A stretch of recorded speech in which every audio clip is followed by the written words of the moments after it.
You see, all he wanted was a simple, well-kept garden. He spent his weekends planting flowers, tending to his lawn, and creating a little green paradise. He believed he was doing everything right by following the gardening rules. But then the anonymous letters started arriving.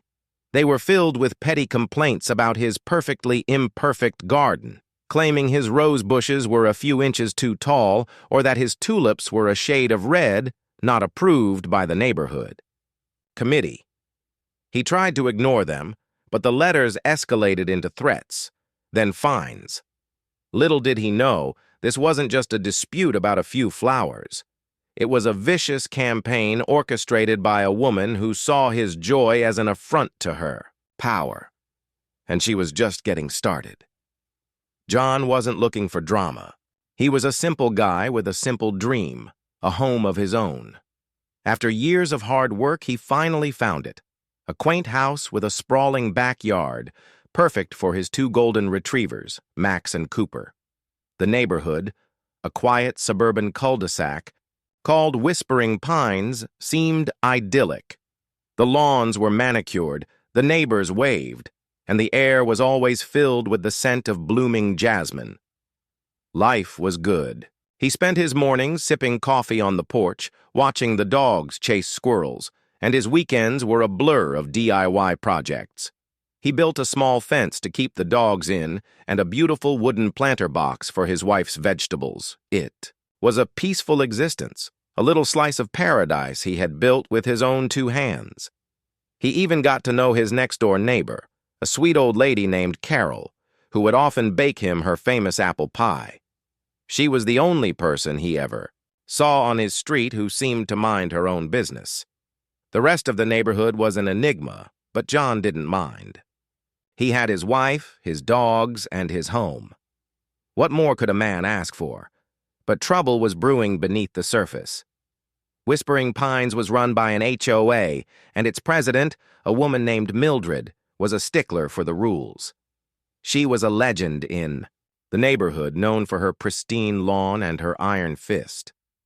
She held a special kind of power, a power she was not afraid to wield. John had heard the stories, but he never paid them much mind. After all, he was a law-abiding citizen. He had no intention of causing trouble, but what he didn't realize was that in Whispering Pines, trouble could be something as innocent as a few inches of grass or a misplaced garden gnome. It was a lesson he was about to learn the hard way. The first letter arrived a week after John had finished his fence. It was a formal-looking envelope with the HOA's logo, a stylized pine tree at the top. Inside, a cold, impersonal letter informed him of a violation. His fence, a simple wooden structure he'd built with his own two hands, was allegedly 2 inches taller than the bylaws allowed. He was given a 2-week deadline to correct it or face a fine of $50 a day. John was confused. He had checked the bylaws online and they had mentioned nothing of the sort. He reread the letter, his heart sinking as he realized that the bylaws had been updated just a few weeks prior. He felt a wave of anger wash over him. He was a good person. He hadn't meant to break any rules. He decided to call the HOA president, Mildred, to explain his mistake and ask for an extension. He called the number on the letter, but it went straight to voicemail. He left a message, a sincere apology, and his phone number, but she never called him back. Days turned into a week, and the deadline was fast approaching. He was torn. He didn't want to get into trouble with the HOA, but he also didn't want to tear down his hard work. Then came the second letter, this one even more hostile than the first. It was a notice of a new violation, his vegetable garden. The letter stated that his garden was unsightly and not in keeping with the aesthetic of the neighborhood. He was given a 1-week deadline to remedy the situation or face a fine of $100 a day. John was furious. He had never heard of an HOA that fined people for growing their own vegetables. He felt like he was being targeted, but he couldn't figure out why. He decided to take matters into his own hands. He went to the HOA office, a small, unassuming building near the neighborhood's entrance. The door was locked, but a woman was inside, her face a mask of indifference as she watched him through the window. He knocked on the glass, but she simply shook her head and walked away. He felt a sense of helplessness he had never experienced before. He was an honest, hard-working man, but he was up against a power he couldn't comprehend. He was in a battle with a faceless, bureaucratic monster that seemed to relish in his suffering. He was sitting on his porch, defeated, when his neighbor, Carol, walked over with a fresh-baked apple pie. She was a kind, gentle soul who always had a smile on her face, but today her face was etched with concern. She had heard the rumors, and she had seen the letters. She told him that Mildred, the HOA president, was a woman who didn't like newcomers, and that she had a reputation for making their lives miserable. She told him that a few years ago, a young couple had moved into the neighborhood, and Mildred had harassed them relentlessly until they had no choice but to sell their house and move away. John's blood ran cold. He had no idea he was up against such a formidable opponent. But he wasn't going to let her win. He wasn't going to let her bully him into submission. He was going to fight back. He went online and started researching HOA laws. He spent hours reading through legal documents, but he couldn't find anything that would help him. It was a legal minefield, and he was lost. He was about to give up when he came across a hidden clause in the HOA bylaws. It stated that any homeowner who felt they were being unfairly targeted could appeal to the HOA board. It was a long shot, but it was his only hope. He drafted a formal appeal detailing every violation, every fine, and every instance of harassment. He sent it to the HOA board, hoping for a miracle. Weeks went by, and he heard nothing. He was starting to lose hope when he received another letter. It was from the HOA board, informing him that his appeal had been denied. The letter stated that the board had reviewed his case and found no evidence of harassment. It was signed by Mildred. John was in a state of shock. He felt like he was going crazy. How could she sign the letter? He was in a battle with a woman who had no qualms about abusing her power, a woman who had a personal vendetta against him. He was losing, and he was losing fast. But then he noticed something in the letter, a small detail he had missed before. The letter stated that his appeal had been reviewed by the board, but the signature was Mildred's. It was a small detail, but it was a crucial one. He went back to the HOA bylaws and found a clause that stated that the board had to be present at all hearings and that the board's decision had to be unanimous. He realized that Mildred had denied his appeal without the board's consent. He had her. He had her dead to rights. He felt a surge of adrenaline. He was no longer a helpless victim. He was a man with a plan. He was going to expose her, and he was going to make her pay. But little did he know, Mildred was not going to go down without a fight. She had a few tricks up her sleeve, and she was about to unleash them. He was about to find out just how far she was willing to go to win. And the truth was far more shocking than he could have ever imagined. The annual HOA meeting was never a big event. It was usually a low-key affair, a chance for residents to air their petty grievances, listen to Mildred drone on about budgets, and then go home. But this year, the atmosphere was different. There was a palpable tension in the air, a hushed anticipation, as the residents filed into the community center. Everyone knew about John's battle with Mildred. It was the talk of the neighborhood. They were here to see who would win. John sat in the front row, his heart pounding in his chest. He had spent the last 2 weeks preparing for this moment. He had meticulously documented every violation, every fine, and every instance of harassment. He had copies of the HOA bylaws, a printout of his denied appeal, and most importantly, the evidence that Mildred had acted alone. He was a man with a mission, and he was not going to be deterred. Mildred walked onto the stage, a smug look on her face. She was dressed in a pristine white pantsuit, her hair in a perfect coiffure, a picture of power and authority. She began, her speech, her voice a condescending monotone as she talked about the importance of maintaining community standards. She spoke of unruly homeowners and violations and the need for strict enforcement. It was a thinly veiled attack on John, and he felt a wave of anger wash over him. He was about to stand up and confront her when he remembered Carol's words. "Mildred loves the spotlight. Don't let her have it. Take her by surprise." He decided to wait. He would let her talk, let her think she was in control. He would wait for his moment to strike. The meeting progressed, and Mildred opened the floor for questions. A few residents raised their hands asking about the budget and the community pool, but John remained silent. He waited until the very end, until the room was quiet and all eyes were on him. He raised his hand, and Mildred, a hint of disdain in her eyes, called on him. "John," she said, her voice dripping with sarcasm. "Do you have a question about the budget?" "No, Mildred," he said, his voice steady and calm. "I have a question about your abuse of power." A gasp rippled through the room. Mildred's face, once composed, was now a mask of fury. "I beg your pardon?" she hissed. "I said, I have a question." "About your abuse of power," he repeated, his voice gaining strength.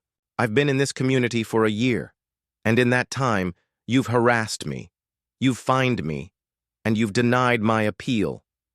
All of this without the board's consent." Mildred's face turned a shade of crimson. "That's a ridiculous accusation," she stammered. "The board was present. They all agreed."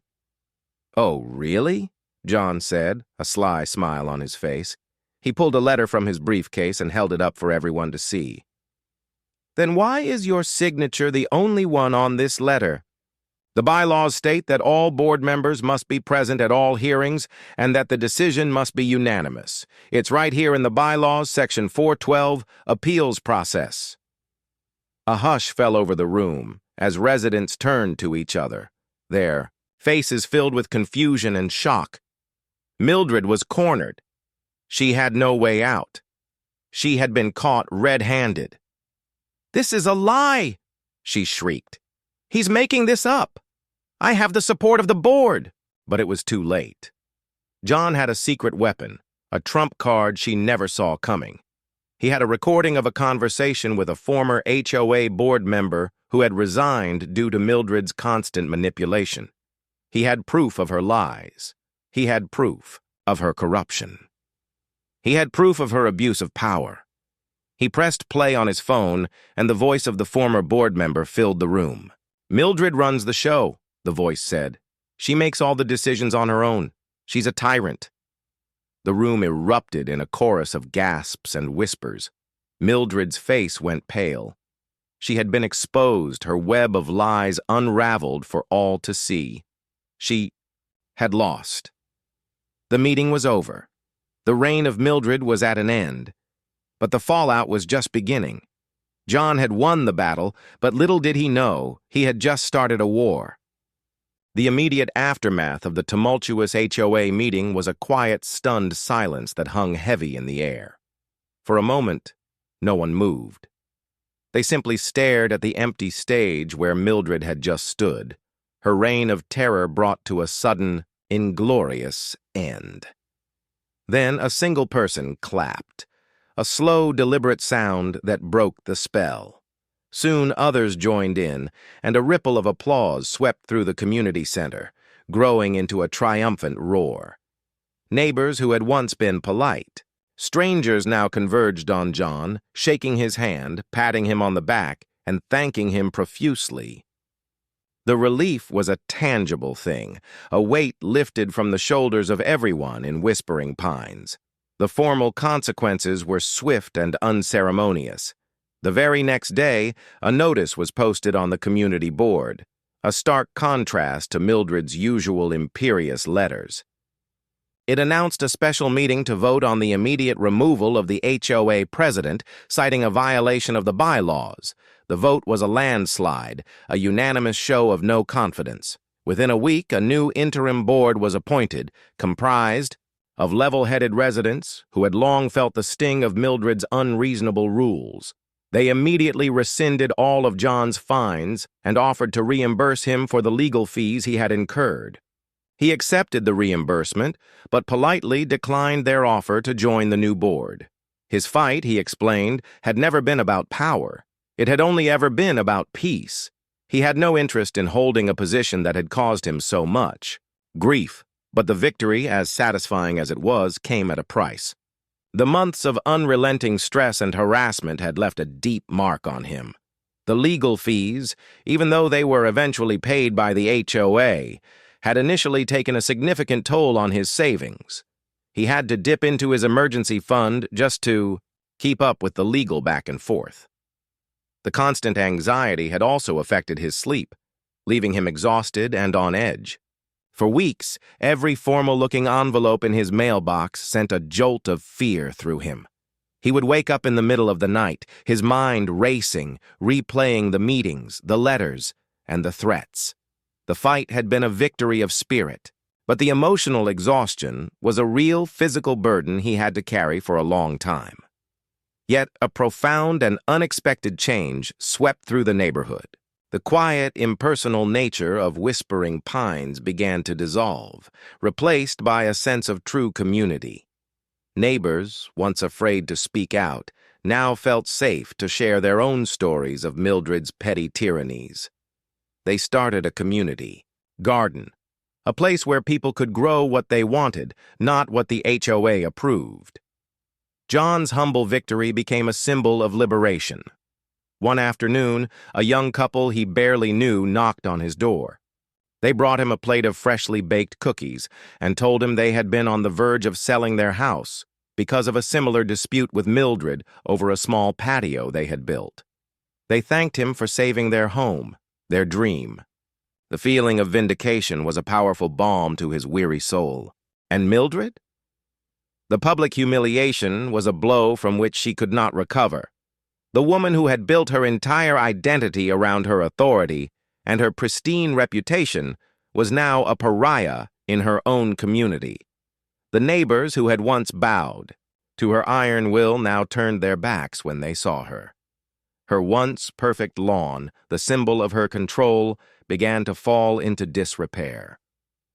The precise lines of her hedges became ragged, the perfectly trimmed rose bushes grew wild, and dandelions, once her sworn enemy, began to sprout brazenly across her lawn. It was as if her own home was rebelling against her, reflecting the chaos and defeat of her spirit. She became a reclusive figure, a ghost in her own house. Image 11. A moving truck on Mildred Street.